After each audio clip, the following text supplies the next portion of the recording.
Here's a quick podcast for all you true crime fans. The case of the missing Reese's. It was me at the store with my mouth. Motive? They're Reese's. What was I going to do? Stop myself? Tune in next time to see if I do it again. Spoiler, I will. Wow, that had everything. Reese's, suspense, Reese's.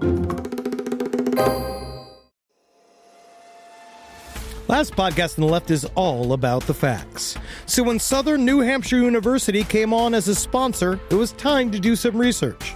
Turns out they offer more than 200 online degree programs, and get this, criminal justice and psychology are some of the most popular. Classes have no set meeting times, and tuition rates are some of the lowest in the U.S. Want to learn even more about SNHU? Visit snhu.edu/last. Hey there, Ben Kissel here for Last Podcast Network. I want to tell you about my show, Abe Lincoln's Top Hat. For more than 9 years, Marcus and I have strived to present you with the most accurate and honest political podcast out there. In these turbulent times, it's our intention to unite the country with impassioned debate that reaches out to the rational Americans who find their voices more muffled every day.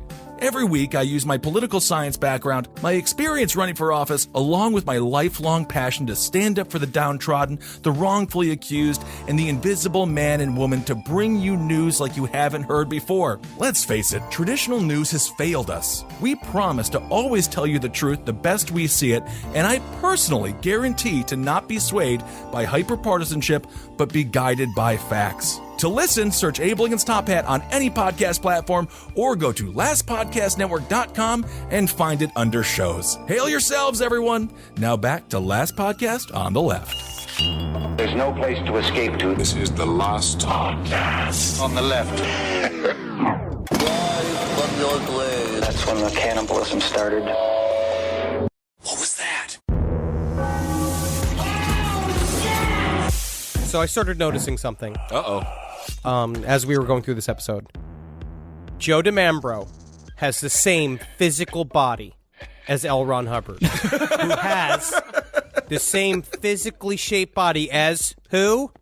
Your favorite special guest of Last Podcast on the Left, Hong Kong Henry Zabrowski. That's right, he does. And so I'm saying, how many specific women of this world have viewed the bodies of both Joe DeMambro and L. Ron Hubbard as the body of God himself? All right, well, don't get too full of yourself. This is the Last Podcast on the Left. I am Ben Kissel with Marcus Parks here in New York. Hi, Ben. And yes, our guest for episode, what are we on now? I think it's 341. So our special guest for episode 341, he's been here for 340 episodes, Henry Zabrowski. Yeah, man, I have the body of a god. And I can see why that's why people react so startled to me when because I'm trying to add more of shirtless walking on the street. Right. Because in LA, I see it all the time. And why should they be allowed to do it and not me? Well, you know who else people get startled by? The leprechaun. It's not because of your godlike body. Oh, where's me go? I would be great as that, honestly, sexy leprechaun. I'm gonna say couch this and wait for Heidi Ween next year, sexy leprechaun. Heidi Ween. All right. So why even mention these cult leaders, you might ask? Today's episode, this stuff, I'm just going to say it's wacky. Wacky? I'm going to go with wacky. Wow. We're going to talk about the Order of the Solar Temple, and I don't know why this story isn't more famous, but ladies and gentlemen, you're going to hear this story here first. Well, we're going to get into why this story isn't more famous. All right. The Order of the Solar Temple, a.k.a. l'Ordre du Temple Solaire. Congratulations. Very good. Thank you.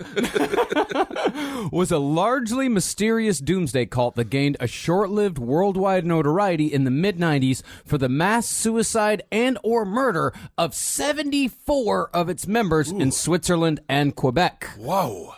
So now that is far above Heaven's Gate suicide. That's over twice what Heaven's Gate was. Jeez, all right. Yeah, but technically, do they count less because they didn't have any penises? Perhaps. But unlike other suicide cults who do it all in one go, the OST spread theirs over a period of 3 years from 1994 to 1997, killing themselves or murdering other members in 5 separate incidents. Whoa. And I tell you what, they had a little bit extra pizzazz than even Jonestown, even though Jonestown is one of the most famous mass suicides in the world. We deeply covered it, and the pictures from it are devastating. Right. But if you look at the crime scene photos of the Order of the Solar Temple and the way the bodies were found, laid about in their golden robes, covered in just burnt alive. It is metal as shit. Well, if you're going to commit suicide, it's always important to dress like Ric Flair.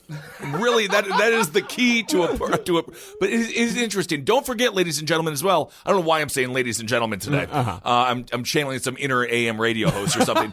But it was Flavor Aid at Jonestown. Yes. Flavor Aid. But really, this isn't like Jonestown. There were only a couple of survivors out of the 5 nights in question, and that was only out of one of the nights. Nor are there any tape recordings of the event, nor was there any real in-depth investigation done on any of the killing sites, save one. Because they did it right. Unfortunately. Wrong right. Yeah. Right, of course. Now, even though the people of Quebec and Switzerland certainly remember the cult, the Order of the Solar Temple was little more than a blip on the millenarian doomsday cult landscape of the 90s as far as the rest of us went. And there are reasons behind that. First of all, they lacked the panache of the more well-known cults at the time. Ooh, that's where we will have a debate. Because if you look at the footage of inside that temple, it looks like a Brian De Palma film. Well, it does, but nobody but people like us know about it. Right. Because the Order of the Solar Temple, they were not as outwardly dangerous as Om Shinrikyo. Okay. They weren't as wacky as Heaven's Gate. And their end was nowhere near as dramatic as the Branch Davidians. Okay. And to that end, they weren't all that public either. Comparatively, we actually don't know a lot about the Order of the Solar Temple because it was mysterious by design. So, was it because, were they humble? Was that the issue? No, Kissel. Oh, okay. No, how do I put this? Because, I've even said my distrust of introverts, unfortunately. Of course. Just because I am an extrovert, and so I just feel like they're always plotting. Exactly. This truly is that.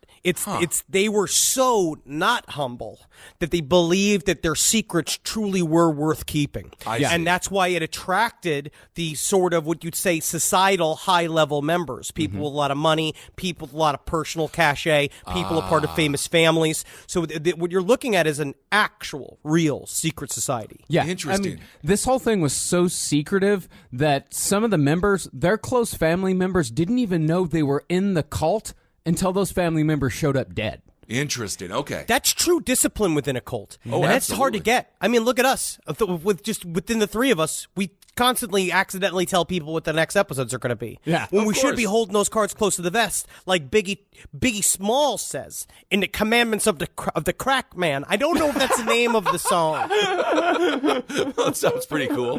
The thing is that secretiveness is what makes the Order of the Solar Temple so special. They were a real-life secret society of the kind that we normally only see in novels and horror movies. Cool. And the end of the cult is among the most horrific ends that any cult has ever met. All right. However, some argue that the Order of the Solar Temple wasn't even really a cult. Some say that it would actually be more accurate to describe them as an esoteric magical society that got out of hand. Well- and there is something to be said about this claim. Can I just call it a cult? Because an esoteric society that got out of hand Esoteric, not esoteric. Esoteric is just a lot for me to say. I'm just going to call it a cult. Yes, I would say I lean towards the esoteric magical group that got out of hand because what we have here is something different than the Golden Dawn, where I think they met up with other extreme nerds because we're going to see they have a lot of right-wing influence deep inside of here. And what do we know about right-wing nerds? They are incredibly dangerous. Oh, yeah. So this is in Switzerland. This is in Switzerland. This is in Quebec. They had some in Australia. Hey, Marcus. What? It doesn't sound like they're so neutral. Is there But a they gun? only killed themselves, Kissel. And actually, this is where I'll debate you because they only killed themselves. Okay, all right. Then I guess that's neutral. Well, I think the OST, they actually share a lot more with the early 20th century European magical societies like the Hermetic Order of the Golden Dawn and the Thule Society than they do with Heaven's Gate or the Branch Davidians. Okay.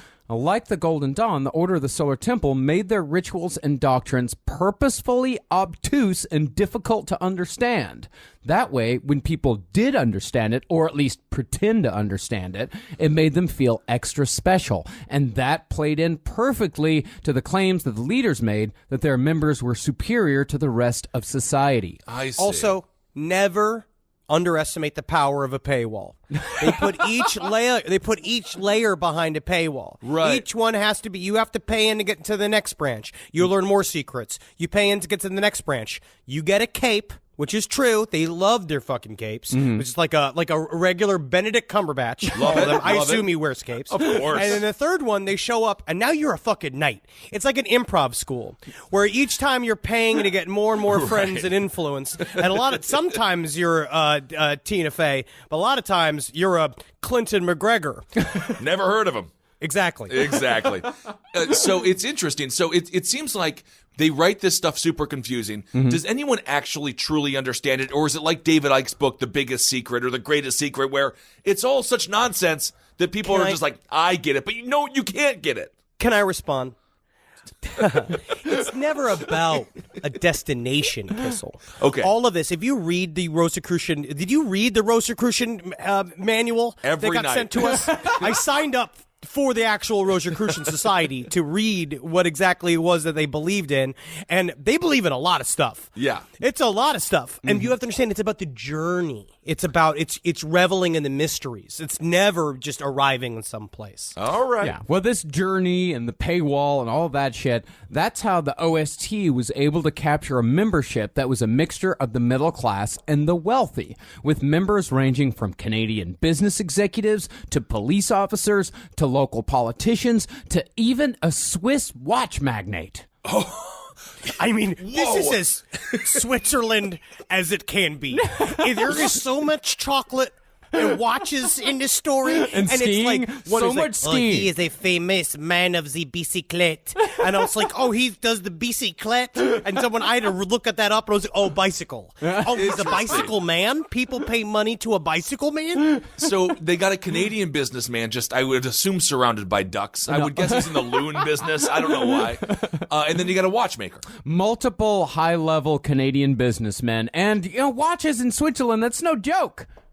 I mean, it's like being a race car driver in America. We're not going to relitigate the clock, okay? I've heard a lot of comments about our clock conversation. We're not here to do that today. If you went to New York City, to Greenpoint, and you met the King du Pizza, who is real. There's a king of pizza somewhere in Greenpoint. Like the man that the other ones go to. There's that guy from Napoli. I don't know what he does. And you have to go and you have to kiss his Parmesan-scented ring. Then you would understand the true power of the watchmaker in Switzerland. All right, I get it. A Parmesan ring is amazing, by the way. Well, one of the things that attracted these people was that the OST was run like a business. For example, a judge that worked on the Solar Temple case actually wrote in his final report that the OST was structured like a multinational corporation. And there was so much money moving in and out of the Solar Temple that some believed that it was more likely a criminal enterprise engaged in vast amounts of money laundering and that the cult was just a front. But I do believe in some of that. But the problem is there's no evidence of it because Luke Jouret and Joe Mambro really fucking covered it up. Yeah, they covered it up well. So this is where we get the Shinrikyo ties in, right? Where Somewhat, it's kind of a yeah. front. It's also got tastes. I believe that Order of the Solar Temple, like if it was like if Scientology was run by Dan Brown and Dio. Oh, holy diver indeed. But it's hard to know just what the Order of the Solar Temple was really up to because there have been no definitive books written on the subject. As far as sources go, we've had to cobble together the story from a variety of internet and print sources.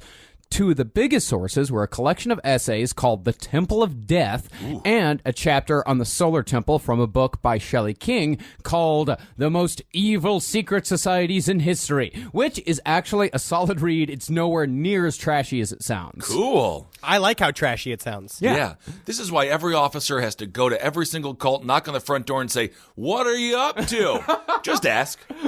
Then, in order to fill it out, we've used a wide range of internet sources such as the New York Times, the LA Times, Time Magazine, infosec.org, religionstolerance.org, watchman.org, and Nexus Magazine. Have you seen the runner of infosec.org? What is infosec.org?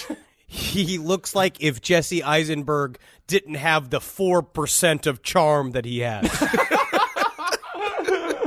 But, on the other hand, it's also possible that since this story occurred in Quebec and Switzerland, the entire story has been written, just in French. Oh, that's why it's all the letters are twisted around. Yeah.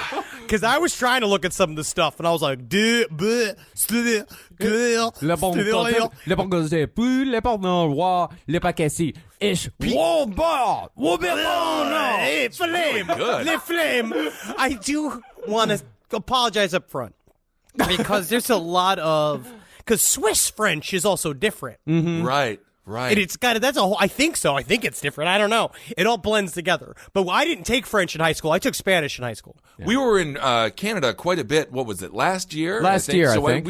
I spoke to a lot of French people. Poutine toilette. That's what I learned. That is French fries with a bunch of gravy on it, and then you got to go to the bathroom. But I would like to reiterate, if there's anybody out there, because I believe there is one book that was written by a survivor, but it is in French. Yeah. So we try to look at it. If we have any listeners that speak French, that have read any of this primary source material, please drop a book report into the email, because we tried as much as we could. So we cobbled together as much as we can. And over this series, we're going to try and put out the most definitive, as much as we can offer, collection of information about Order of the Solar Temple. Yes. I would pay $10,000 to watch you, Henry, try to read a book in French, just to see the frustration in your face. No, it's like a Sunday cartoon strip. You're going to come in the living room, the book's going to be upside down. I'm wearing like a smoking jacket going like, International Day. But according to the French, you mean le 2 international. Perfect.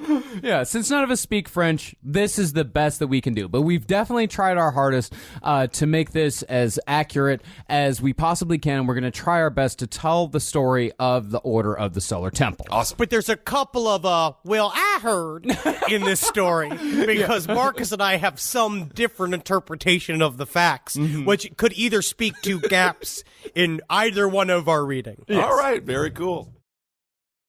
This podcast is brought to you by Squarespace. Squarespace is an all-in-one website platform that helps you stand out online. Yes, that's right. You don't have to smash your face with a hammer. You can just start a business. It's got everything you need on Squarespace, from securing your domain to building a professional site and showcasing your work all in one place. Let's say you want to show everybody how you can carve your ribs out of your lower abdomen so that you look more like a Ken doll. That's amazing. You can bring your vision to life with AI-powered design or curated templates, plus flexible editing tools that helps you create something that truly reflects your style, especially if you are somebody that is trying to corrupt the young men of America. That's what Squarespace is really going to help you. Squarespace makes it easy. It makes it easy for you to put all that together, and you just go to Squarespace and do it all.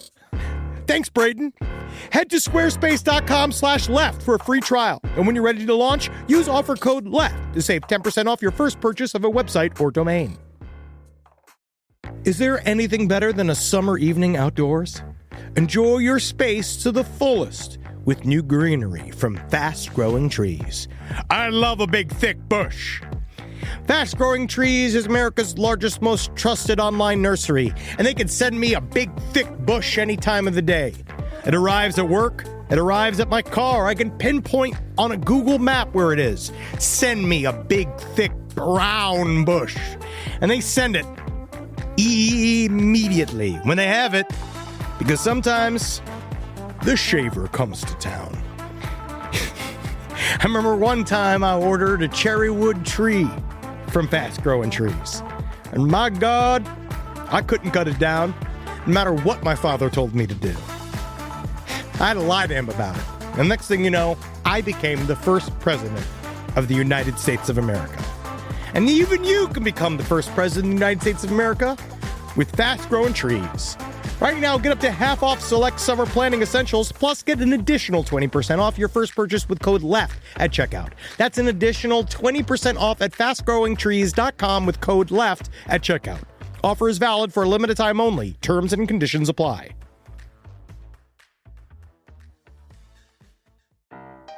Hey there, everybody. Is your cell phone bill too much money? Are you getting that bill and you're like, hey, what is this? I can't believe for what? For 5G? Are you crazy right now? $100? I don't even barely got any bars when I'm just sitting in my living room, okay? You don't have to deal with that anymore. Are you ready for this? $15 a month. That's right, $15 a month on Mint Mobile. Yeah, baby. Get their wireless plan, because they're just sitting there on the T-Mobile 5G network, and it's just $15. Your whole life, you're just paying all this money every month. You're like, why? Where's it going? It's going to these phone companies that are robbing you. So go to Mint Mobile. Let them help you talk to your mom. So get your new wireless plan for just $15 a month. Go to mintmobile.com/LPOTL. That's mintmobile.com/LPOTL. Cut your wireless bill to $15 a month at mintmobile.com/LPOTL. That's it. There's no catch. Upfront payment of $45 for 3 months, $90 for 6 months, $180 for 12 months. Plan required, $15 per month equivalent. Taxes and fees extra. Initial plan term only. Greater than 50 gigabytes may slow when the network is busy. Includes up to 20 gigabytes hotspot. Capable device required. Availability, speed, and coverage varies. See mintmobile.com. Now, one of the most interesting aspects of the temple leadership is that this cult was actually run by two men. Now, New Age guru Luke Jouret was the face of the operation in charge of recruitment, while Joseph de Mambro, who could easily be described as a professional cult leader, ran things behind the scenes. Interesting. Mambro really has shit figured out, because he has figured out how to do nothing but still be the leader of stuff for a long time. And up until he died, he actually, I'm going to put this out there, Joseph de Mambro is a successful cult leader. Yeah, where he he wants to. actually saw it through to the very end, and he got the exact ending that he wanted. Yeah, and he got it at the age of 70. Wow. Yeah, man. So, just my question is, how did the Italian get to Switzerland? Because he's Italian, right? No, he's not Italian. He's De French. Mambro? Yeah, he's French. Oh, okay. I mean, maybe his You last could be name's French and have an Italian last name. I'm learning this too, Kissel. Okay. Do you know that you can have that? You I can didn't be know. like Antonio Babinaccio, and you're from London. It happens. Okay. See, de Mambro seemed to be more the brains of the operation, as he'd run two fairly successful cult/magical societies before Jouret even entered the picture. It's for that reason that our story begins with the life of Joseph de Mambro. I do think that this is very unique in cults from what we've seen. I mean, we now have done full deep dives into Jonestown, Om Shinrikyo. Where else were the other? Heaven's Gate. Well, we didn't do a deep dive into Heaven's Gate. We also did Children of God. Children of We God. did Children yeah. of God, and I feel that this is really the first example of Joe DeMambro understood that it takes a village to run a cult. And so he went out there. He knew he had to get good people to surround himself with. And when I mean good people, I actually mean bad people. Right. Can I just ask, what happened to the two previous cults? How did those end? You'll find out. Okay. De Mambro was born on August 19th, 1924, in southern France to a single mother whom he was said to have a quote-unquote special relationship with, as they would reportedly stay up far into the night knitting together. Okay. Well, How I enjoy the knitting, oh my sweet Mazira. And I'm on it to use it. But I have the voice of a fresh captain. How I love to knit together the hairs from your breast. My sweet, sweet Mazir. And she's just like, ooh, ooh, ooh. As he's sucking on the udders. God, that's got to be a great childhood. oh my goodness. Hairy breasts, huh? De Mambro reportedly said he picked up, quote, the rhythm of his mother during this time. I've seen a couple of videos and X videos where people really pick up the rhythm of their mother. Yeah, I know what you're up to on there. So did they really have a sexual relationship? I have no idea if they actually did or not. It just said he had a special relationship with his mother. So, okay, I will see. say, being overmothered leads to a very confident boy, which is where I would say I align myself. I feel there's a lot of Joe DeMambro in me, and that I have the potential to fucking make it where he fucking lost it out. All right, it's interesting that now you relate to him after we've just been talking about how he might have had sex with his mother, and now this is the moment where you claim to be part him, but... I couldn't suckle, so it doesn't really matter. It's we're actually not the same because my cheek muscles were too weak as a boy to get the milk out of my mother's nipples. All right. Well, the thing is, as far as the first 32 years of DeMambro's life goes, that's pretty much all we know. Okay. Just the knitting and the rhythm. And when you compare that to how much we know about the life of, say, Jim Jones, that's pretty goddamn remarkable. Right. Now, it's said over and over again that DeMambro was a jeweler and a clockmaker by trade, but no one ever says when he practiced those trades or where he lived or what he was really doing for his first 3 decades on Earth. We can infer that he lived in southern France from 1927 to 1956, but what he was doing during World War II is anyone's guess. Okay. Well, what we do know is that in 1956... DeMambro joined the ancient and mystic order of the Rosy Cross and thus began a life immersed in esoteric knowledge. The Rosy Cross, don't search it on Pornhub. That sounds really disgusting. It sounds awful. Yeah. Sounds like a prolapsed, you know what. Yeah, I understand. Cross. Oh, yeah. Wrecked up.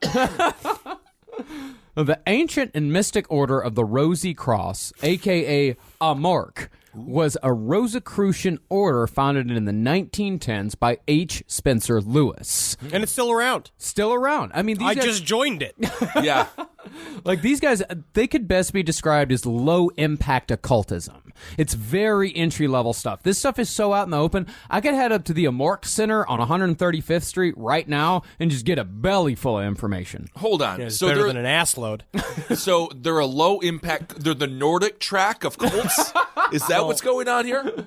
They are their belief system is broad. It is about leading a more spiritual and psychically connected life to nature and our place in the universe. The Rosicrucian Order is said to be a part of mystery schools that have been around for thousands upon thousands of years. And it's basically we need to do an entire episode on the Rosicrucians, like an entire series, because we there's so much to unpack out of the Rosicrucians. But straight up, it's like their lessons go from how to balance your checkbook to how to astral project yourself. Oh. So it's all across the map. Yeah. Wow, okay. I mean, to give it really broad overview, I mean, their main focus is, quote, the study of the elusive mysteries of life and the universe, offering spiritual wisdom, mastery of life, expanded awareness, and a sense of connectedness. And all this information is supposedly gleaned from what they call the secret schools. Good Lord, guys. You know what the irony of all of this is? I'm going to join.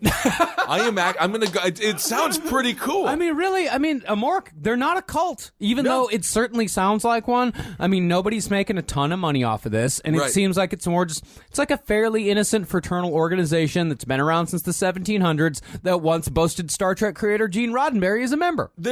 Honestly, Henry, astral projection, that's pretty cool, but I want to know how to balance my checkbook. I like these guys. I think it only costs something like $105 a month to join. I'm looking at the application right now. They have to choose you, so that is a little bit difficult. But, I mean, secret schools are real. That's a part of what has been around since the beginning of time, this idea of coded information that is hiding, essentially parables and shit that is told from generation to generation that hide within those parables real information about the world. Okay. I mean, you could even say that about us, is that if you get through all the jerk-off jokes on our show, you'll learn something. Sure. But it's almost as if the journey through the jokes makes you earn the information. Absolutely. See, Amorc, they're essentially a gigantic mishmash of half a dozen mythologies and religions all cobbled together to form one overarching philosophy. Okay. But for the most part, that's just what it is. philosophy. There's no real money involved. There's not really any one person at the top, and nobody is having sex because of their association with a mork. I mean, there's got to be at least one woman in Belgium that if you said, hey, I'm actually a part of a mork, she'd be like, Zut allons, and jump right on you because she knows that you have the powers of the ancients. Interesting. A mork, huh? A mork, yeah. A mork. And since none of that was happening, since there was no money flowing in and out, there was no real power structure, and there was no sex, a mork wasn't giving Joseph de Mambro what he really wanted. You say this, but I actually think it gave him exactly what he wanted. It is a perfectly vague superstructure of beliefs that what you can then do is take that information and package it. So like Rosicrucian order, when you join a mork, what you get is these lessons that you're supposed to ruminate over for an hour and a half each week. And then you essentially take a test and you go through all of his shit and you work your way up the levels. Very similar to Scientology. But I think what he realized is that it's because of the vacuum of leadership is that when you could go in there, you can create a whole esoteric society and be like, holy shit, because you're probably in this room filled with a bunch of impressionable people, both like women with no bras on and men with handlebar mustaches. Sure. I don't know what Belgium is like. I don't know what it's like in southern France. But you're sitting there but you're like, I can own all these bitches if I fucking figure out how to make myself the top of the pyramid. And how do I do that? Oh, I just tell them I am. Well, I think Joseph de Mambro, yes, he was looking for information. He did glean a lot of information from Amorc, but as far as activities went, that wasn't what he wanted. He wanted something more. He wanted something a little more dangerous. Okay. And so in 1969, when de Mambro was well into his 40s, he'd been with Amorc for about 13 years. Oh. He'd left, and it seems like the lesson that he took with him was this. The esoteric world is a mashup culture. You can mix and match whatever you want using the myths, religions, and histories of the past, and just so long as you sell it, you can get people to follow you. Huh. But de Mambro had no interest in a philosophical society. He wanted something more powerful, and I think we can infer this from his criminal record at the time. He was arrested for impersonating a psychologist in France in the early 70s, so we know he had no problem manipulating people. Oh, thank you for coming to my office. Isn't it how interesting that I could make a therapist's office just by putting up a sign? Yeah, it's great to be here, yeah. Yeah, you're the hugest woman I've ever seen. My prescription for you is to cut off your feet. Well, that is... too tall for you, sir. I mean, ma'am. The third psychiatrist to tell me that this week. I guess I'll just do that. And de Mambro was also arrested for writing bad checks around the same time, so we know he had no problem with fraud. Okay. De Mambro was primed and ready to begin his new career, and he did that in 1973 when he founded the Center for the Preparation of the New Age. There's a part of this that it's not that I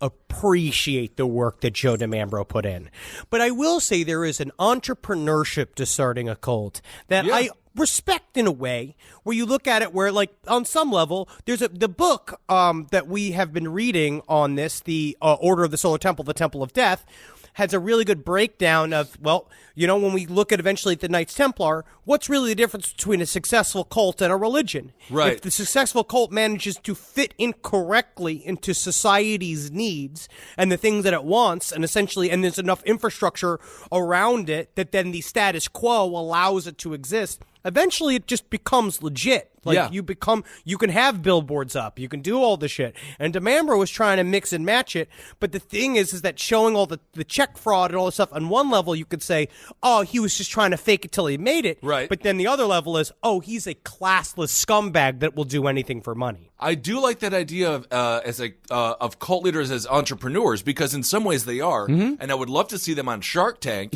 And naturally, Mr. Wonderful, he would buy 10% of the company, $500,000. That's probably what they're about worth, you know. That appreciation, if you could show, but you got to do the math on Shark Tank in order to prove it. And then you have Marshall Applewhite just being like, and then all you have to do is snip the tip, and they're all like, that's interesting. Do you have proprietary rights to that, to cutting the top of the penis off? Or? Mr. Wonderful always takes a royalty also. It's ridiculous.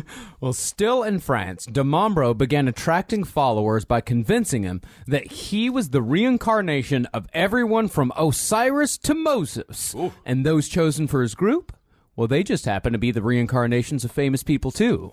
Don't you want to feel special, Marcus? Just for a fucking second. Don't you just want to have a mysterious, tiny, fat-bodied man with a mustache tell you that you're special? Because I've been looking at you, Marcus, honestly, a lot. And we've been doing this show together for 8 years. I'm sorry, Kissel.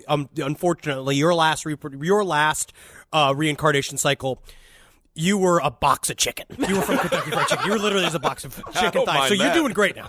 But, Marcus, can I tell you? Okay. I think you're a descendant of Ripley T. Zeppelin, the inventor of the Zeppelin. Wow. It is amazing. Yeah! That's incredible. Congratulations. Oh, yeah. Everyone is always reincarnated like Cleopatra or like King Tut.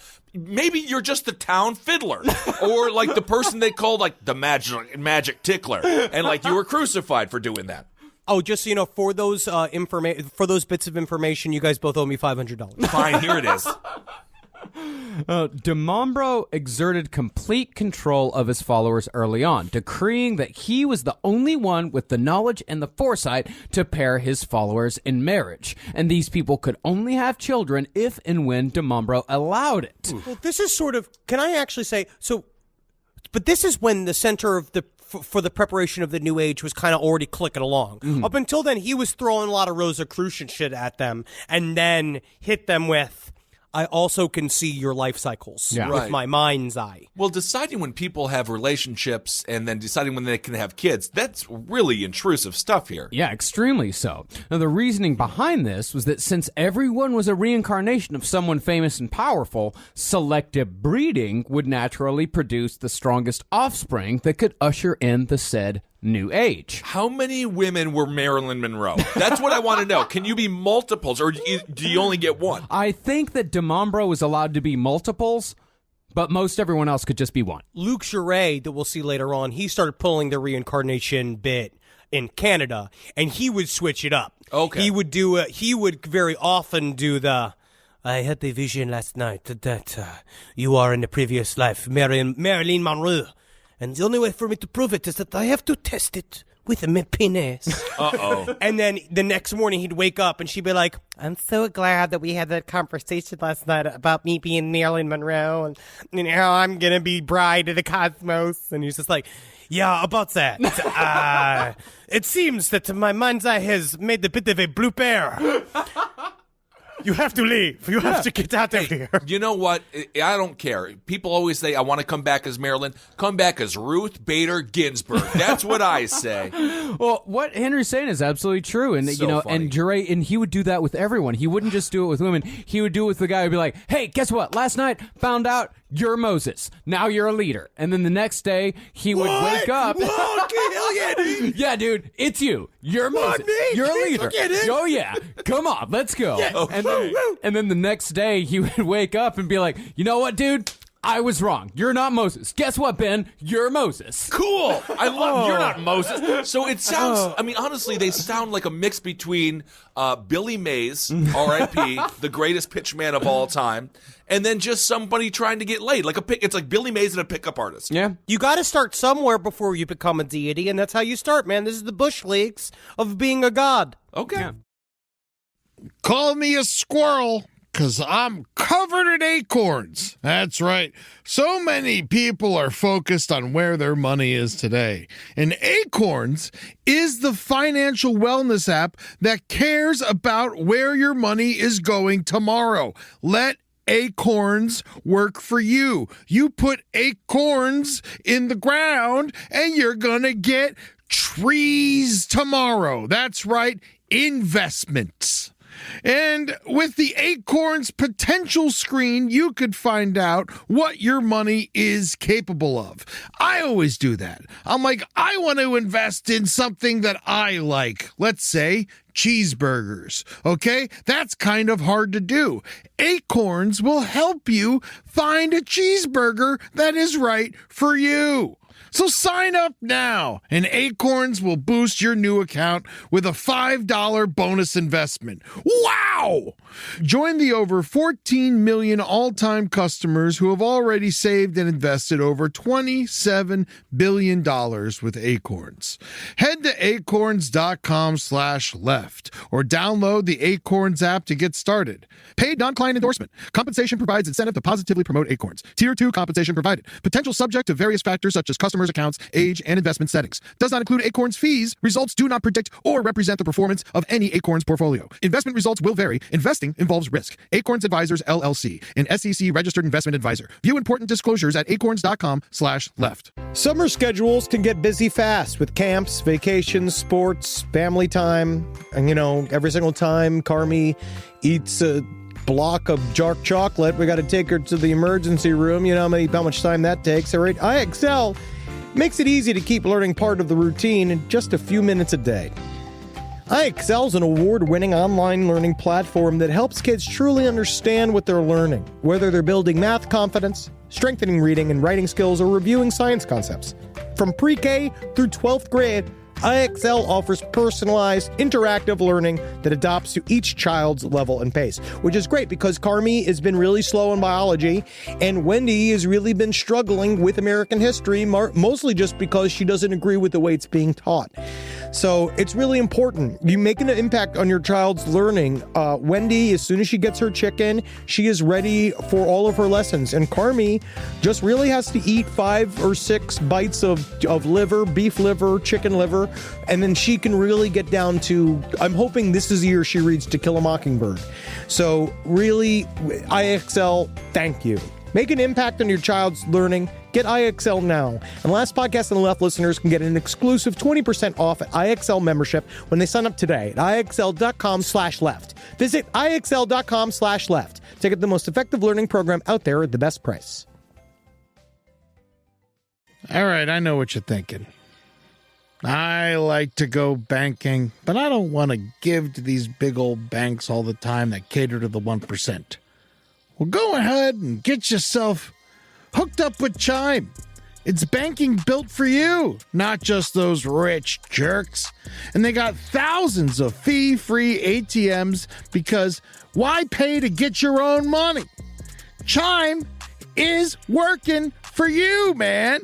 You get your Chime card, you're going to get travel perks, you're going to get into airport lounges, you're going to get those chicken thighs. Every time I go to an airport lounge, I get chicken thighs. And you know what I say whenever I see a plate of chicken thighs?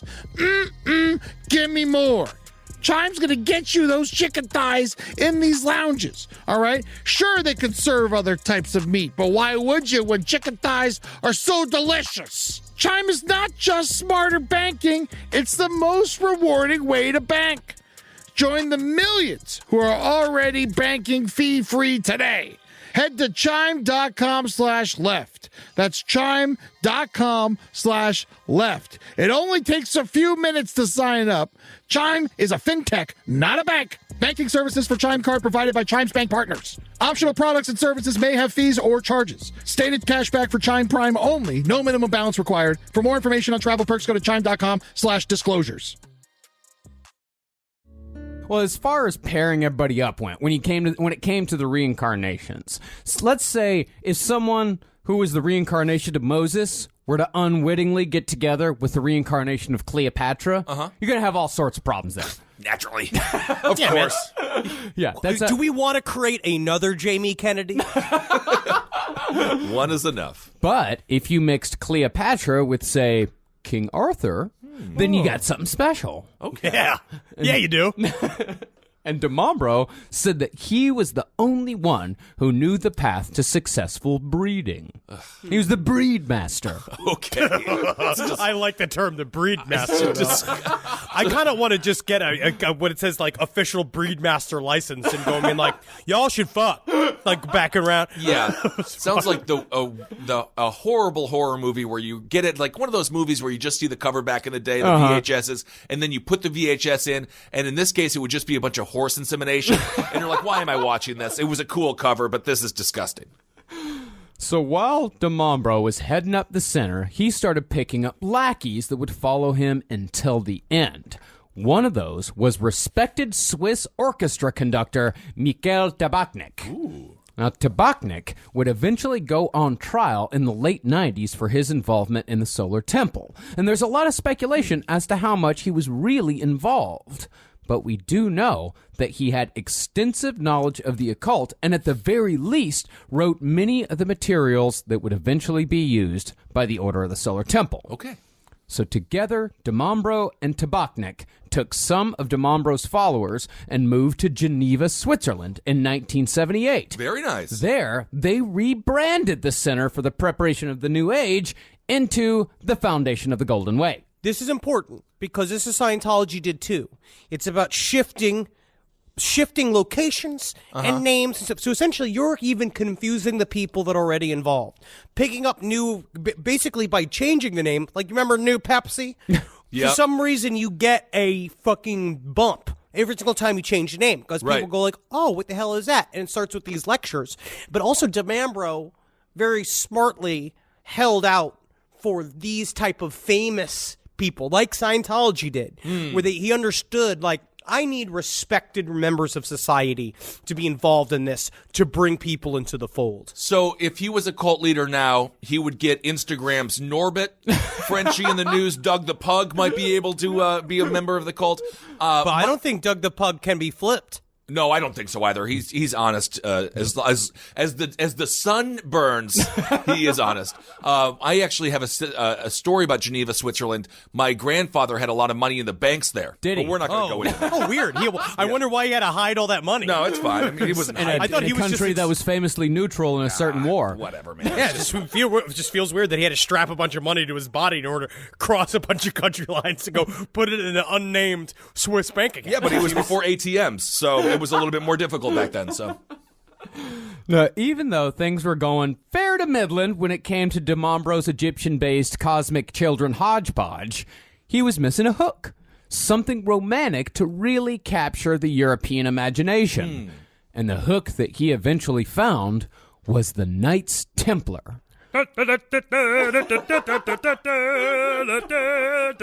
just imagine it's flags and trombones and horses whinnying and they're out there and they got it's cool, man. It's super metal, like like coming as they're fucking over the ridge. They got fucking a bleeding Jesus on a cross. Yeah, everyone's scared of him. I'd be opening up my beer cans with a guillotine. No, that really does sound fun. Now, the Knights Templar are among the most storied organizations in history, popping up in everything from Indiana Jones and the Last Crusade to the Assassin's Creed video game series. But since their period of relevance occurred almost 1,000 years ago, and since they were a secret society of sorts, and since it's just a damn good story, the historical record on the Knights Templar is heavily debated. Okay. It is heavily debated. We are literally just scratching the surface of a topic that has books and books and books and ducks and all of the shit and movies all piled on top of it. Right. Dan Brown literally drives in a yacht with wheels because of the Knights Templar. They are the Knights Templar I want to cover them very, very badly. We will. Fully. And we will, as a part of, eventually we will do a Secret School series if I'm allowed my say for once.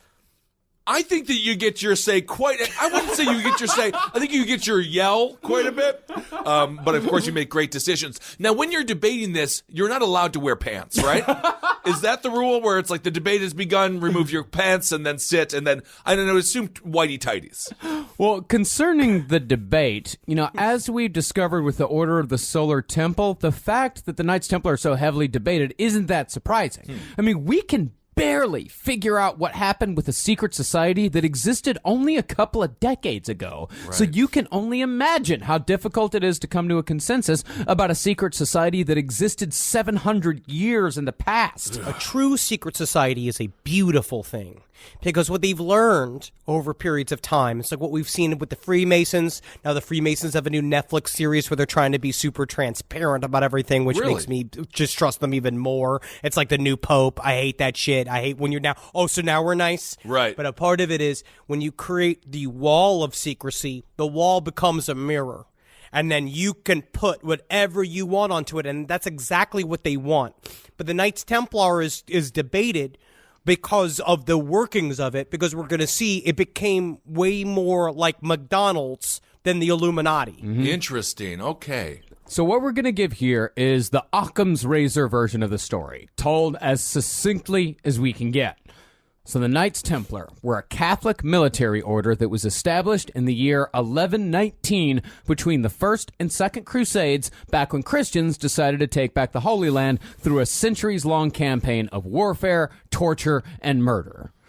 But the thing was, taking back the Holy Land was meaningless if no one could actually go there. So the Knights Templar were created to escort rich people on holy pilgrimages from Europe to Jerusalem. Now, yada, yada, yada. There's a lot of yada, yada, yada in here. There's a lot of shit. Yeah, a lot of yada, yada, yada in those two fucking paragraphs. All right.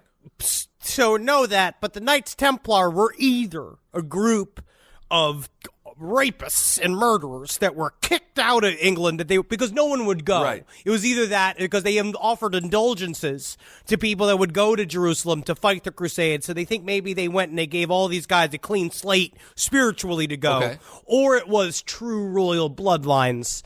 Don't know. Yeah. I don't know. It could have also been like that these were truly pure beings, that these were pure men with altruistic Christian faiths that were doing their duty towards God by bringing the faithful to the Holy Land. I mean, they sound like it's exactly what it's exactly what the Pennsylvania Polka King did. He just brought people to Poland. They probably just got hammered and had a great time. They might have, or it could be that the Knights Templar were just a bunch of psychopaths that wanted an excuse to put a sword through someone's throat and not have any consequences. Honestly, that's pretty cool. Fueled by the power of Jesus Christ himself, you're allowed. You are told by Jesus to fucking murder. Oh, you. yeah. So you're just out there with that fucking square helmet. I mean, like, in the name of Christ, I cleave you. And then just fucking slashing open dude's fucking guts. And he's like, and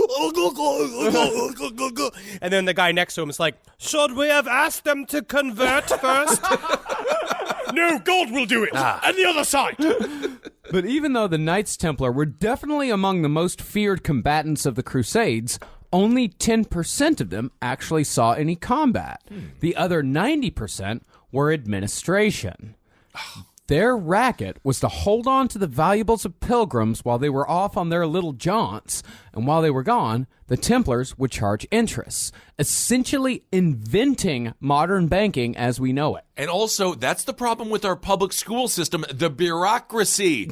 Give more money to the teachers, cut the fat at the top. That's right. This is not your stuff. I'm sorry. This is Knights Templars time. And of course, these guys had all the necessary secret rites and rituals. You fucking got to, dude. When a Knights Templar was inducted, they would swear to honorable motives that had nothing to do with wealth or fame, and if they were accepted, the Grand Master would kiss them on the lips, neck, and belly. Can I not be accepted? Now it is time. Sir Kissel. Yeah. Of the Purient. Reveal your belly. Why are The you raspberry of motorboating me? holiness. Does it tickle you? He's a witch. Horrible. Cleave him. But the thing was, as time went by, the Templars got soft. By the time the 1300s rolled around, the Arab world had been lost, the Crusades were over, and the Templars were little more than businessmen and bankers. But what I heard was that they didn't get, it wasn't so much soft as it was they got organized. And they started providing a true competition towards the Catholic Church and the Christian Church. Ooh. And then what they did was they basically were creating a little empire, and then they were creating their own little churches and little administrations who doing all this shit. And it just so happened that King Philip of France owed them a bunch of money. A whole bunch of money. I wouldn't go against the Catholic Church back in the day, man. They were pretty brutal. And I would say, yeah, they did. Our two statements are not mutually exclusive because, yes, they did become extremely organized and they essentially became the establishment, but they were no longer the large group of psychopaths with swords that they were 200 years ago. And nobody back then was going to fuck with the Knights Templar. And but by the 1300s, King Philip decided there was not going to be any problem with wiping these fuckers out. And that is what we call here on the show, moment of agreement. That's great. That's congratulations, guys. It's rare. It's rare. But it's nice. It's rare. It's nice. But that's the thing. Yeah, King Philip, he owed him a lot of money. He also had a war with Edward I of England going on that was getting mighty expensive. So, in order to seize the Knights Templar assets and wipe out his own debt all in one fell swoop, King Philip declared the Knights Templar heretics and accused them of everything from using severed heads in their rituals to having gigantic gay Templar orgies. Ooh, man, them stinky Templar orgies, just lifting the flaps, pulling all that metal down just to stab it in there. I mean, like, yes, I happen to see Sir Kissel the Prurient. Your butthole is empty of God's love, and that's why I shall cleave it. But they're allowed to do that now. Yeah. They are allowed to do that. And I think now. it's brave, and if they want to do that, they can. Absolutely, and I can tell you, after our stakes in OKC, my butthole is not empty of any love. Edward the First. Shouldn't that just be Edward? Well, there were Edwards afterwards. This is a whole thing. Okay. Yeah, if he was the only Edward, they just call him King Edward. But then there was like 2, 3, 4, 5, 6. There's a lot of Edwards I afterwards. just think it starts at the second. It should just be Edward. What it does is that it tells you that there's a succession of Edwards. I see. Your comic misunderstanding one day will be dementia. So King Philip, to bolster these heretic claims, he found a few disgruntled knights and allowed them to testify against all the others. And so 138 Templars were rounded up and tortured until they confessed to at least one charge. Then, on May 12, 1310, King Philip ordered his men to load 54 Templars into horse carts for transport outside of Paris.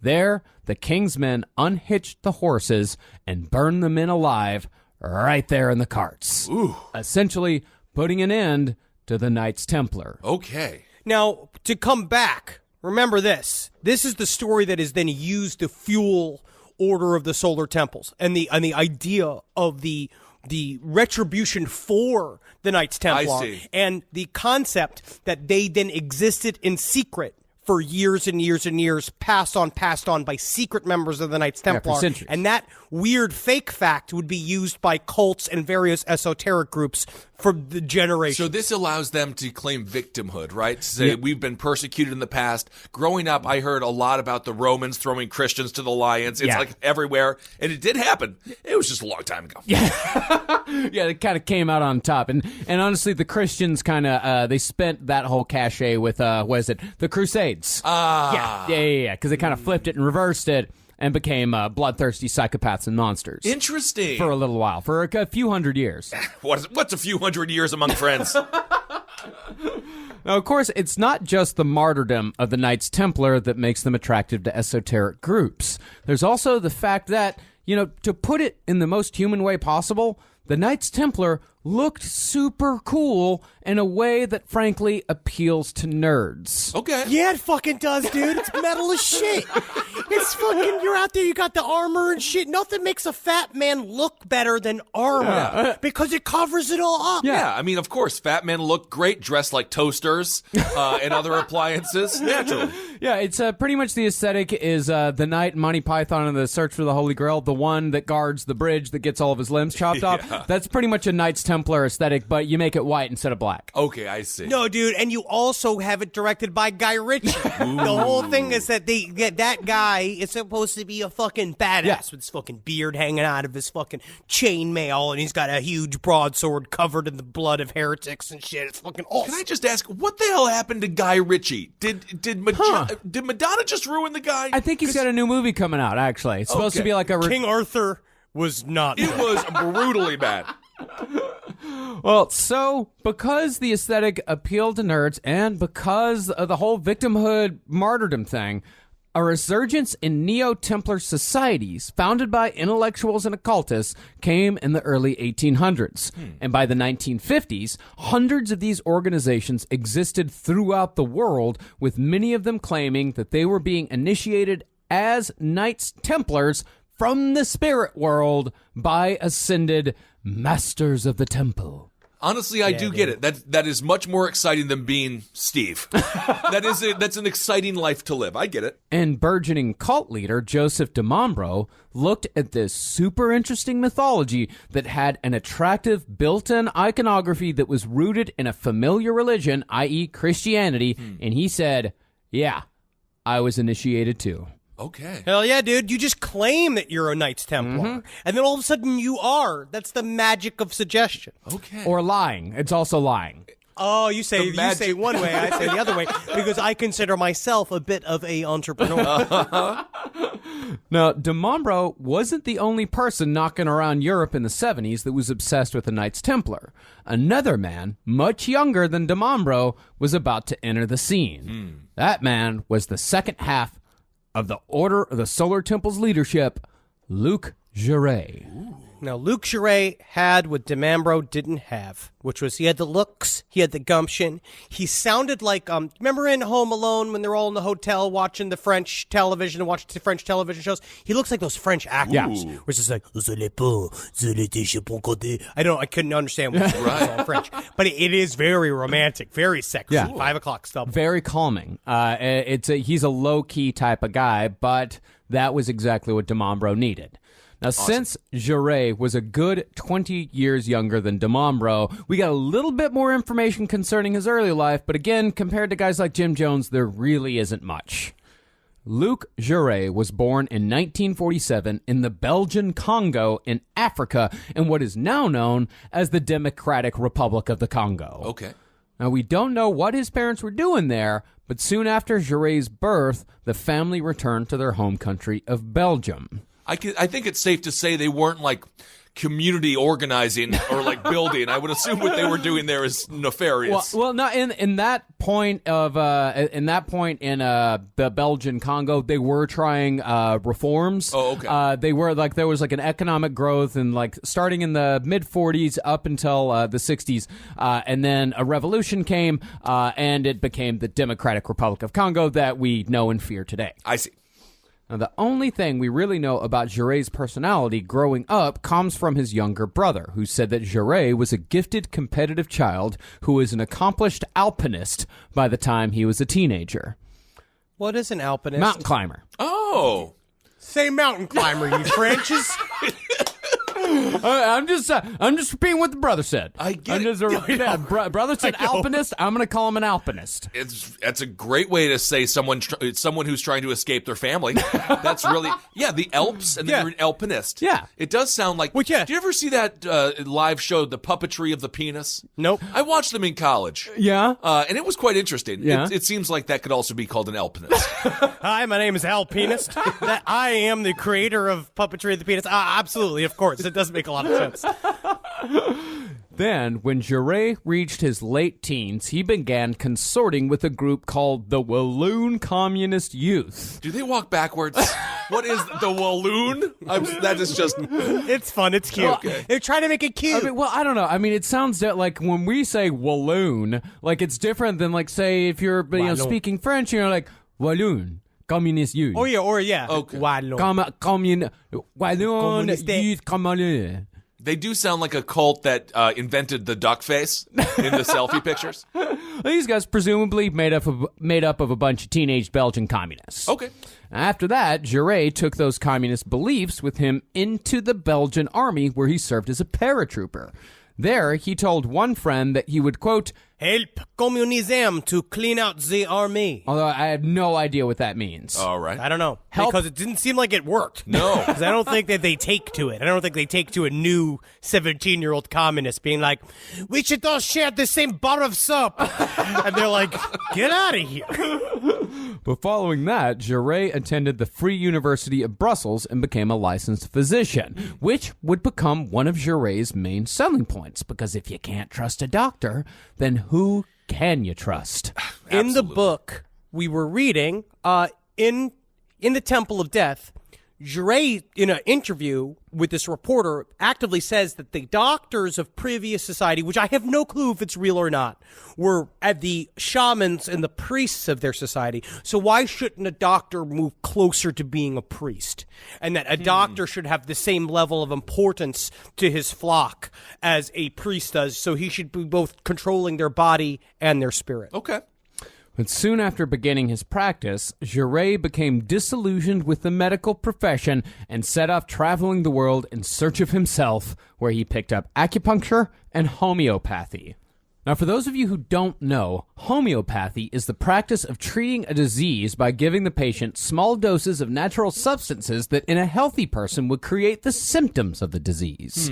For example, just earlier this year, a boy in Canada made headlines when he was treated for aggressive behavioral problems with a homeopathic mixture that contained rabid dog saliva. Why? Well, how you get that? Because if he's aggressive, then you treat him with something in the natural world that makes you aggressive, i.e. being rabid. It's supposed to be like a natural inoculation. Yeah, something like it's supposed to get the body working its own red or its own white blood cells. Well, I mean, he could have turned into Cujo. What are they doing in Canada? It's nice to be in the paper, though. Yeah. It's a big deal in Canada. Well, a less extreme example would be treating allergies with minuscule amounts of red onions, because red onions make your eyes water in the same way that allergies do. Onions. Yeah. I love red onions. Onion. I love an onion, but I'm not saying that it's, but we just, does it work or not? I have no real opinion on it. I feel like if whatever works for you, but I guess you should probably vaccinate your kids, though. Yeah, I think that's probably a big thing to do. I would think so. Polio's coming back, Yeah.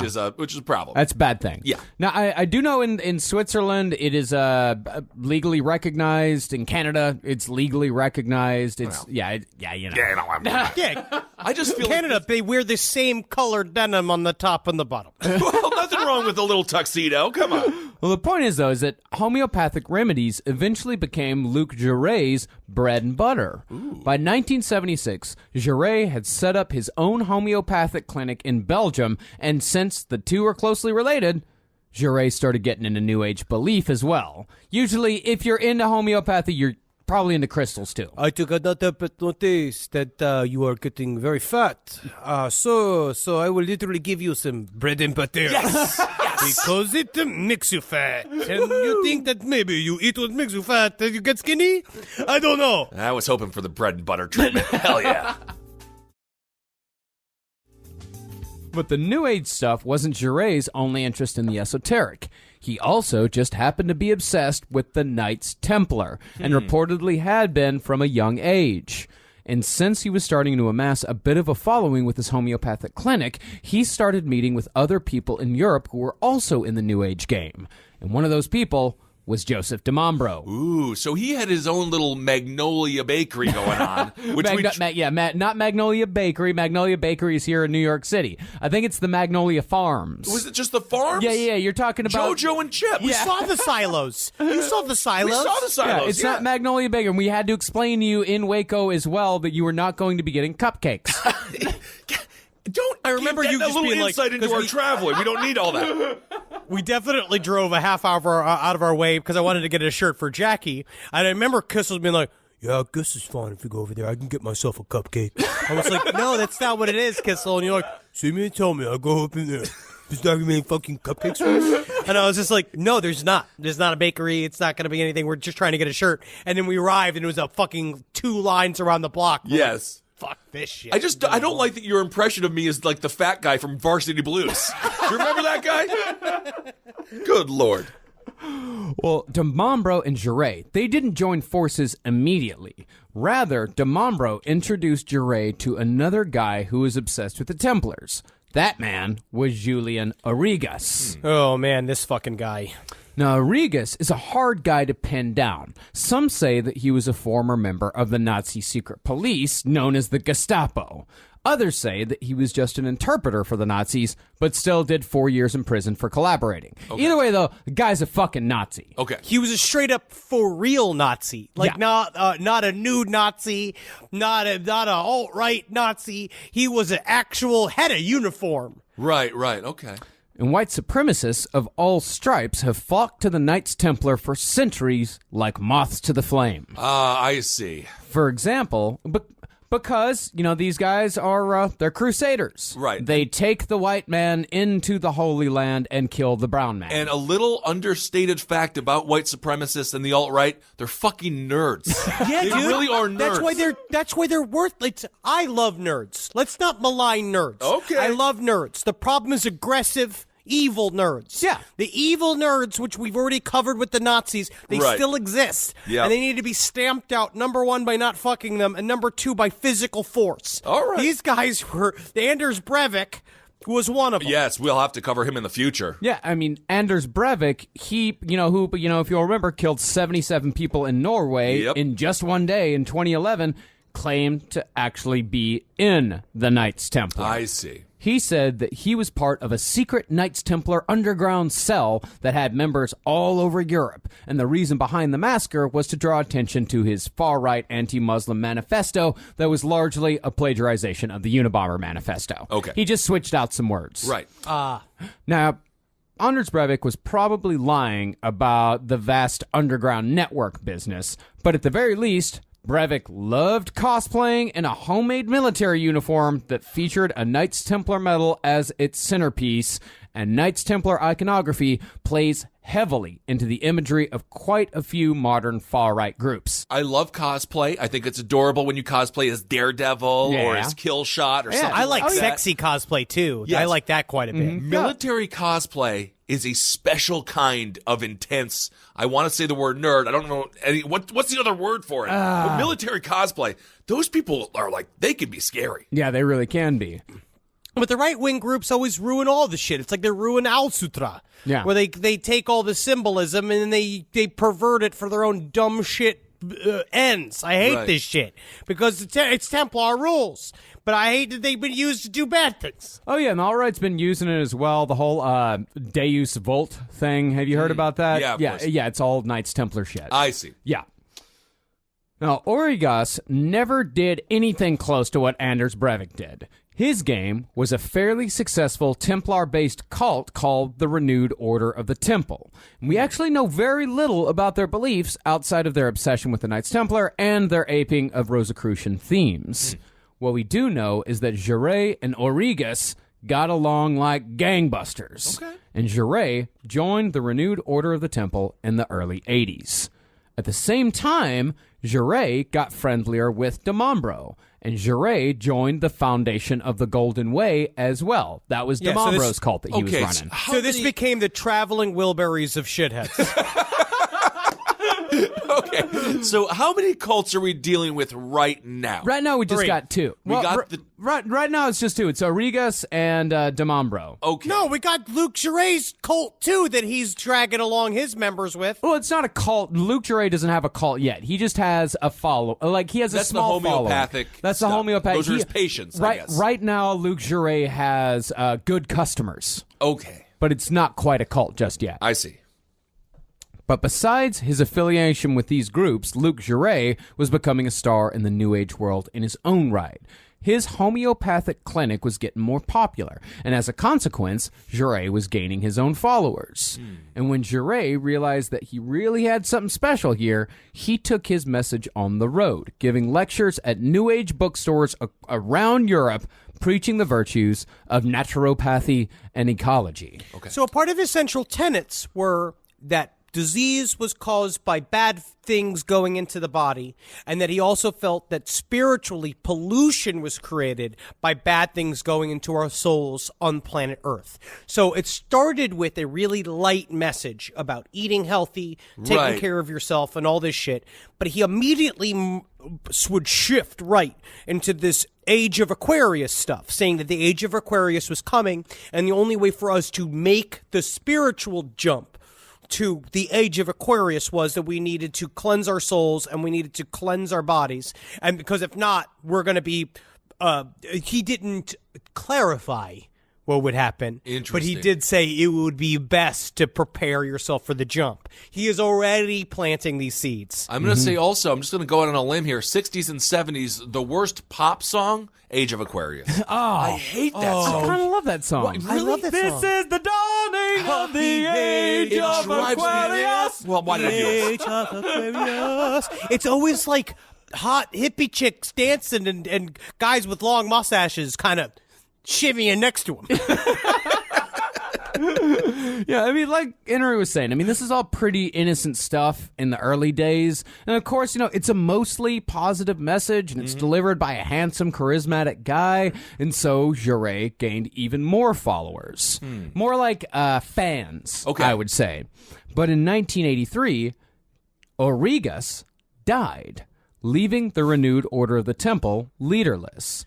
So Jouret, who figured he'd built up enough capital both inside and outside of the order to make a serious run for the throne, tried taking leadership for himself.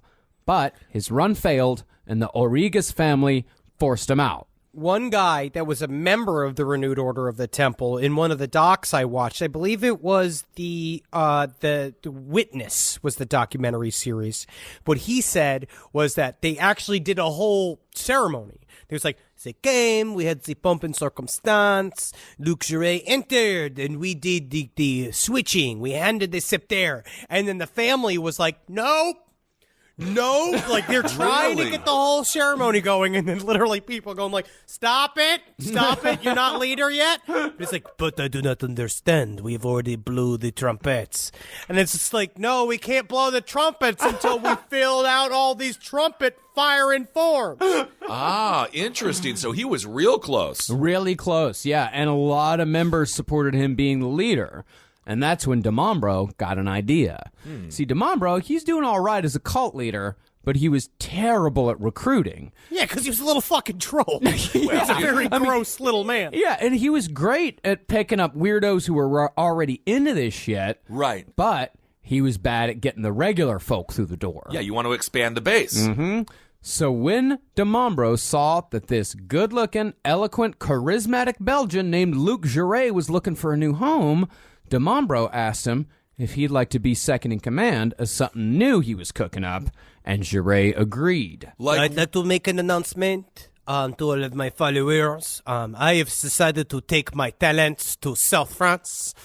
That's an NBA joke. Oh my God, was that a That was a LeBron James joke. Oh my God. And that only happened 9 years ago. So we were at Bobby Bonilla, who has been retired for about 20 years. But now you're all the way up to 2007. See? That's amazing. Or maybe I'm becoming a 2011. full-fledged straight man. So, Luc Jouret took half of the Renewed Order of the Temple membership and his homeopathic followers and merged them with Mambro's foundation of the Golden Way, and that is how the Order of the Solar Temple was born. Awesome. And with this merger came an infrastructure that definitely nudged the whole situation from a magical society over into cult territory. Okay. Because remember this, the way this started was a bunch of loosely affiliated nerds yelling at chalices in conference rooms. Like, it started with a bunch of guys talking about the Holy Grail and the Knights Templar and talking about Rosicrucianism and eating beets in a room, like, which I can't imagine what that smelled like, especially in France. Yikes. So now they all kind of sat and figured out, like, what are we going to do? Because they took Jouret's immediate cult structure and Mambro understand how we can flex this as hard as possible. So Jouret sort of became the face. Is that safe to say? That is 100% the case. Okay. Yeah, Jouret was the face and Mambro was the guy behind the scenes. I see. And around this time, Jouret introduced levels into the mix, which is essential for any money-making cult. Of course. Now, there were 3 structures that a member had to ascend through to make it to the inner circle. The first was the Amanta Club. Ooh. This was made up of people that Jouret picked up at his lectures. Did you read the testimony of what it was like going to one of the Amanta Club's original meetings? No. They had a big, what they called they called it a poll party, where they went out and had these bonfire nights for the solstice. And it was a big pole, and all these nerds in a field. And they said the pole was supposed to stand for the poles of the earth. And they sat and they had eggs. They literally ate eggs.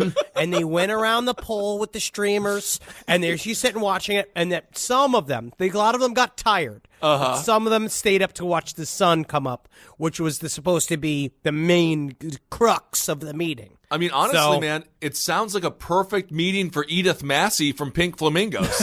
Eggs. Give me more eggs. Now, the introductory offer that a prospective member could subscribe to was an observer membership, which would let them participate without commitment for 3 to 6 months.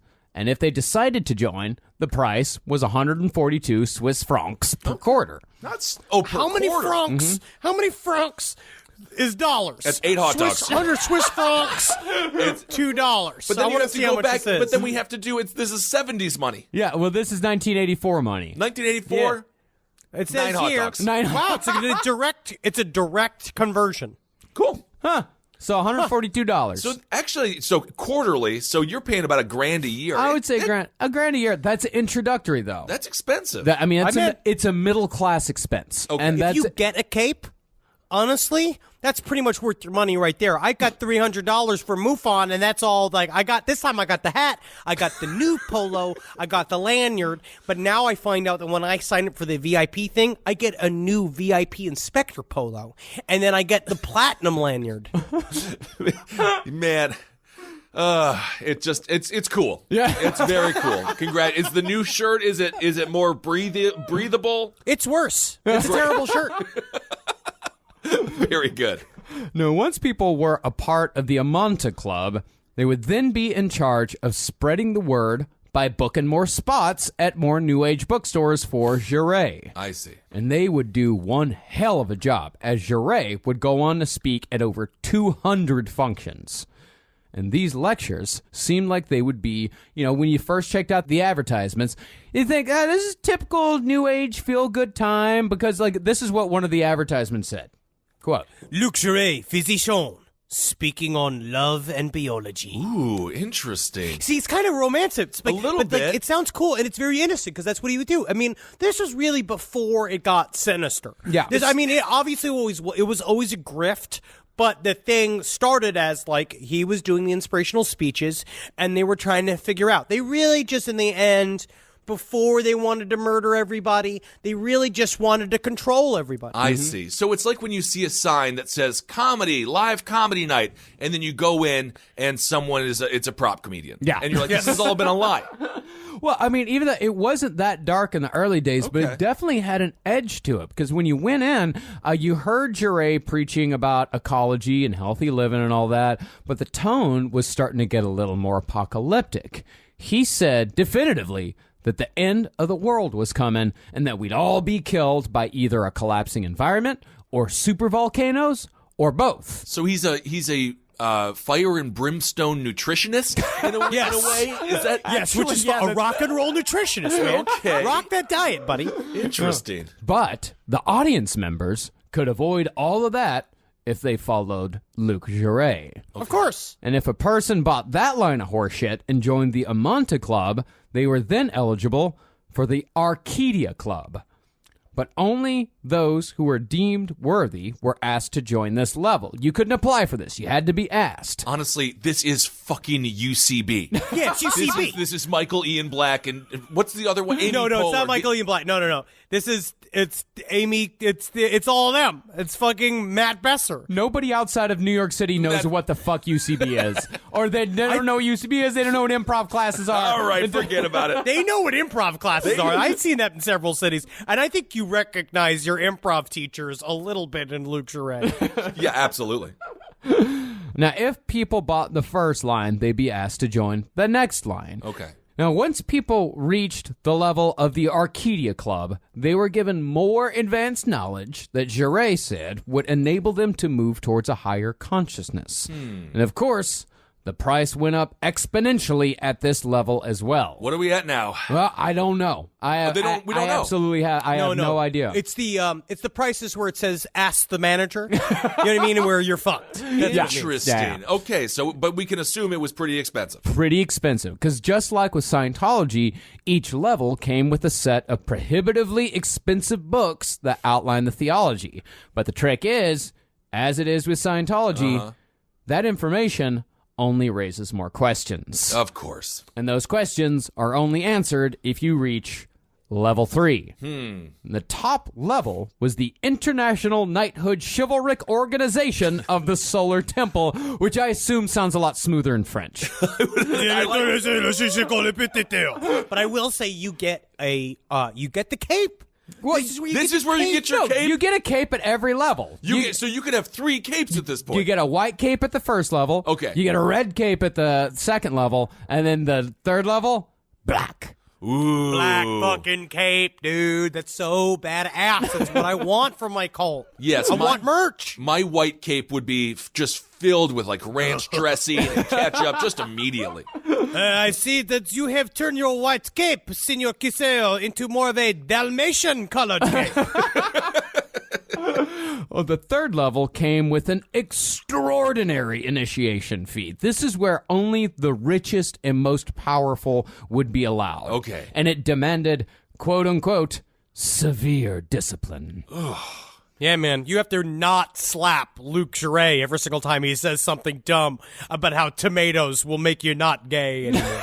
Yeah, it sounds like this whole level 3 sounds like the gym coach in in Nightmare on Elm Street Part 2. Mm-hmm. That's what it sounds like. Extreme discipline. Yeah. It seems like this is kind of is it a sexual thing? Well, we're going to get into all the sex afterwards. We're going to get into the sex in the next episode. People are so in need of like a bunch of really rigid rules. It's quite strange to me. I love it. I don't know. According to Ursula K. Le Guin's The Dispossessed, people are inclined to be governed because it's easier to be governed. Yeah. That's what Loki said. Interesting. Yeah. Yeah, that's what a lot of villains say. Ursula K. Le Guin's not a villain. Was Loki a villain? I watched the new Avengers and Loki is no longer a villain. He actually helped us. Well, in the first Avengers movie, he was a villain. That was the greatest political speech in the history of movies. But soon after founding the temple, Jouret's lectures started taking a darker tone. On one Swiss radio show, he said, quote, "We are in the reign of fire. Everything is being consumed." He then started putting out audio cassettes of his lectures, including one called Fundamental Time of Life, Death. Interesting. Wow. Okay. In one of his most unknowingly prophetic remarks, Jouret said this on that tape. Death is the ultimate stage of personnel growth. And this is just the beginning of the order. I see. So yeah, man, he's already doing Death's the Ultimate Trip. Yeah. Which Right. has been like, well, I mean, I'm like, cool, Luke, you know, and shit like that, but I thought we were going to like astral project so I like could go into my ex-girlfriend's house and see her take a shower and shit. I don't know, man. Right. Crazy. Now, while Jouret was acting as the face, de Mambro was behind the scenes building the mythology, slowly creating his own little world of deception, subjugation, sex, and eventually murder. Murder. And that's where we'll pick back up next time with the actual beliefs, rituals, members, and eventual criminal activities of the Order of the Solar Temple. All right. Well, this is, I'm just going to say, as I said before, wacky. You think this is what It is wacky. I because wouldn't call this wacky. No, because everyone's just buying into it. The Yeah, man, cult it's stuff to metal me as shit.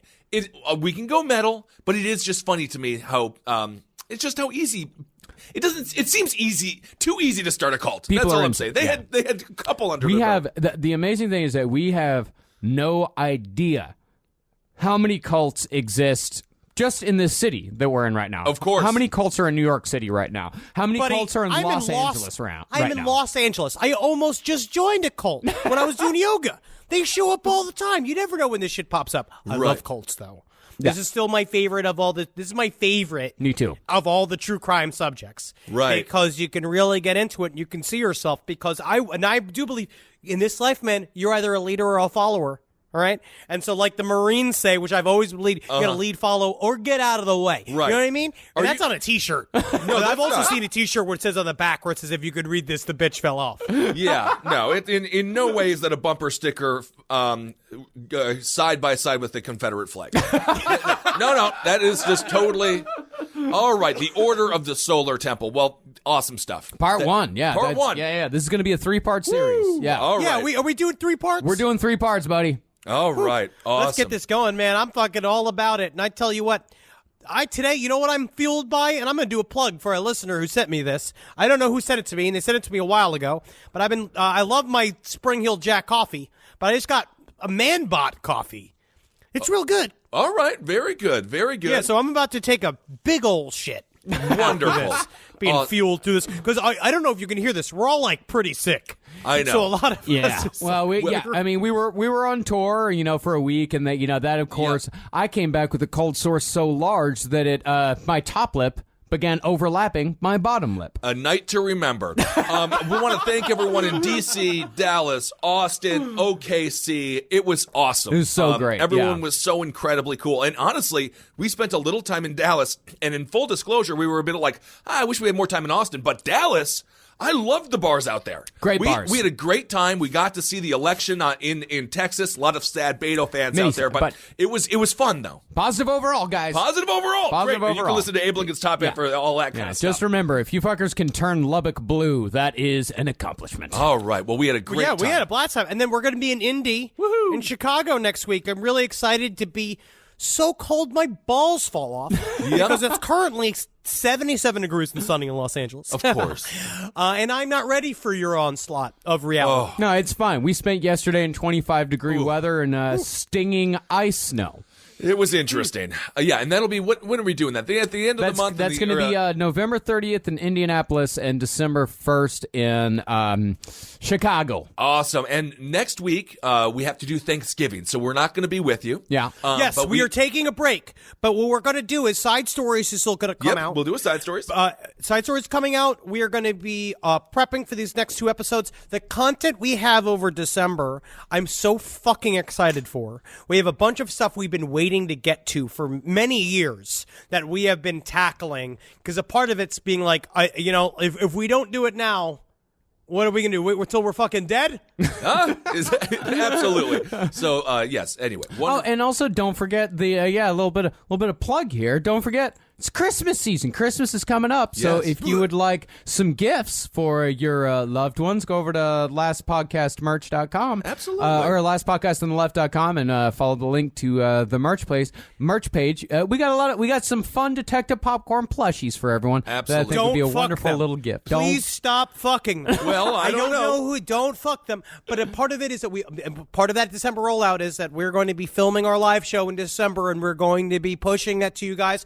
For those of you that have not been able to make it to the live show this year, we're going to be selling it live, and I hope you guys can take a look at what we're putting together. Yep. Because once we're done shooting this live show, we're throwing it out and writing a new one. Yeah. Yep, This is what we do absolutely. every time. We've done this like 5 times where we've written an entire show because we believe you guys deserve something especial. Absolutely. So that'll be fun to watch with your whole family over Christmas, and I think it'll be like $6.66 or something like that. Yeah. Totally affordable. Yeah, and next year we're starting to plot out like a whole tour for next year. Woo. So we are going to be coming to trust me, Indianapolis and Dallas Indianapolis and Chicago are not going to be our last live shows. 2019 we're going to be, or 2019 we're going to be going all over the world. All over the world. Yes, cannot wait. We always love seeing you all.